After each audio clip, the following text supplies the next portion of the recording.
Assalamualaikum warahmatullahi wabarakatuh. Perkenalkan, nama saya Alfiana Lia, NIM 1221049, ingin menjelaskan tentang kodifikasi hadis pada masa tabi'in. Pengertian tabi'in adalah orang Islam yang bertemu dengan sahabat, berguru dan belajar kepada sahabat, tetapi tidak bertemu dengan Rasulullah dan tidak pula semasa dengan beliau. Setelah Nabi wafat, kendali kepemimpinan umat Islam berada di tangan 4 sahabat Nabi, yaitu Abu Bakar As-Siddiq, Umar bin Khattab, Utsman bin Affan, dan Ali bin Abi Thalib. Keempat khalifah ini dalam sejarah dikenal dengan sebutan Al-Khulafa Ar-Rasyidin, dan periodenya disebut dengan zaman sahabat besar. Sesudah Ali bin Abi Thalib wafat, maka berakhirlah era sahabat besar dan menyusul era sahabat kecil. Dalam masa itu, muncullah tabi'in besar yang bekerja sama dalam perkembangan pengetahuan dengan para sahabat Nabi yang masih hidup pada masa itu. Di antaranya yaitu Aisyah, Abu Hurairah, Abdullah bin Abbas, Abdullah bin Umar bin Khattab, dan Jabir bin Abdullah.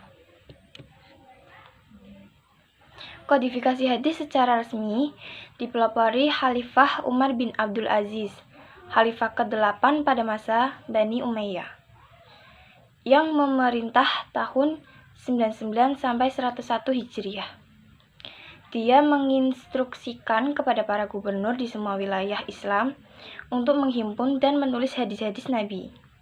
Selain itu, Khalifah juga memerintah Ibnu Hams dan Ibnu Syihab al-Zuhri untuk menghimpun hadis Nabi SAW. Motif Umar bin Abdul Aziz dalam mengkodifikasikan hadis adalah kekhawatiran akan hilang hadis dan perbendaharaan masyarakat, sebab belum dibukukan. Untuk membersihkan dan memelihara hadis dari hadis-hadis maudhu atau hadis palsu yang dibuat orang-orang untuk mempertahankan ideologi golongan dan mazhab, tidak hanya kekhawatiran lagi akan tercampurnya Al-Quran dan hadis. Keduanya sudah bisa dibedakan.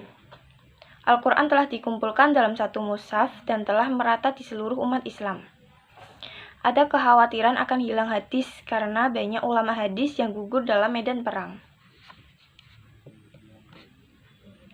Pada masa tabi'in, wilayah Islam bertambah luas. Perluasan daerah tersebut diikuti dengan penyebaran ulama untuk menyampaikan ajaran Islam di daerah-daerah, termasuk ulama hadis.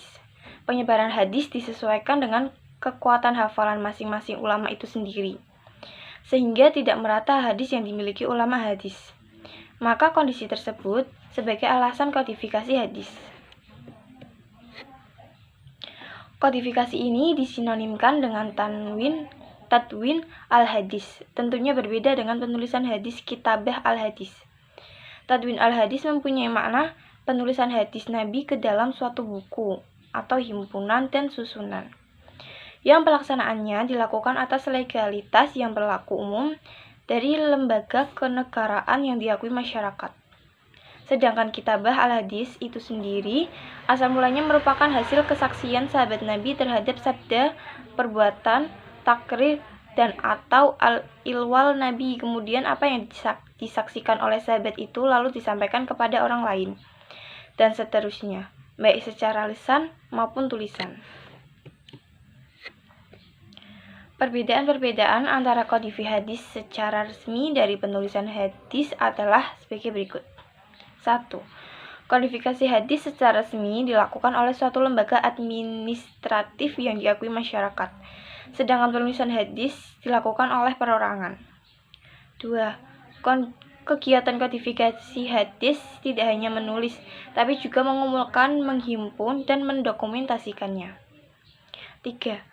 Tadwin hadis dilakukan secara umum, yang melibatkan segala perangkat dan yang dianggap berkompeten terhadapnya, sedang penulisan hadis dilakukan oleh orang-orang tertentu. Jadi untuk kesimpulannya adalah, adapun cara periwayatannya hadis pada masa tabi'in yang mengikuti jejak para sahabat, periwayatan hadisnya pun tidak jauh berbeda. Hanya saja pada masa ini, Al-Quran sudah dikumpulkan dalam satu mushaf. Pada masa tabi'in, timbul usaha yang lebih sungguh-sungguh untuk mencari dan meriwayatkan hadis. Apalagi sejak semakin maraknya hadis-hadis palsu yang muncul dari beberapa golongan untuk kepentingan politik.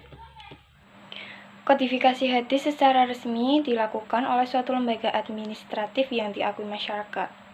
Sedang penulisan hadis dilakukan oleh perorangan. Kegiatan kodifikasi hadis tidak hanya menulis, tapi juga mengumpulkan, menghimpun, dan mendokumentasikannya. Tadwin hadis dilakukan secara umum, yang melibatkan segala perangkat yang dianggap berkompeten terhadapnya. Sedang penulisan hadis dilakukan oleh orang-orang tertentu.